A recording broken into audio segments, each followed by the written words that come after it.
Maintenant, ça consiste à toucher un peu à tout, tout ce qui est plomberie, électricité. Ça peut être de la mécanique aussi. Ça englobe tout.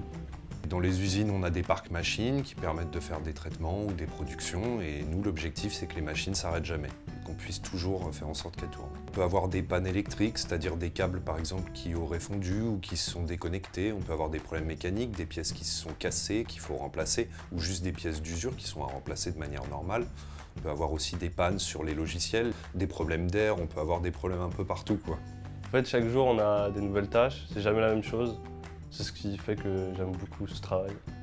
Au début, j'ai fait un BEP ELEC, après j'ai fait un bac pro ELEC, et puis après j'ai fait un BTS maintenance des systèmes. J'ai fait un BTS tourné sur des programmes machines et une licence pro sur de la robotique. Et ensuite, les compétences qui me manquaient, je les ai acquises au sein de l'usine. En fait, il faut souvent réfléchir. Si on ne réfléchit pas, c'est marrant. Travailler de ses mains, pouvoir réfléchir, on a toujours des complexités qu'on doit passer au-dessus, quoi, régler les problèmes. Et voilà, j'aime bien tout ça.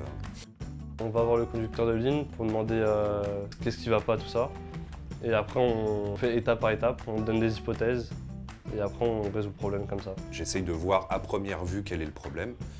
Si j'arrive à l'identifier et si je peux le résoudre facilement, je vais juste chercher un outil et je le résous. Et si par contre j'arrive pas à comprendre d'où ça vient directement, je vais aller chercher ma caisse, je vais prendre les schémas et je vais me poser et je vais essayer d'identifier étape par étape. Je dirais que c'est un métier où on est relativement libre, vu qu'il y a énormément de domaines, de fonctions et de connaissances à avoir. On peut avoir des domaines où on s'y connaît mieux que nos supérieurs. Et donc on a une forme de liberté, d'action, où on n'est pas jugé à chaque action qu'on réalise. Et ça, je trouve que c'est réellement un plus à ce métier. Quoi qu'il arrive, on a besoin de la maintenance.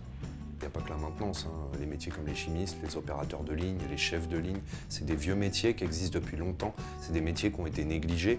Aujourd'hui, moi je vois énormément de mes camarades qui font énormément d'études. Souvent à la sortie de leurs études, ils ne savent pas quoi faire. Et je pense qu'il faut revenir un peu aux métiers d'avant.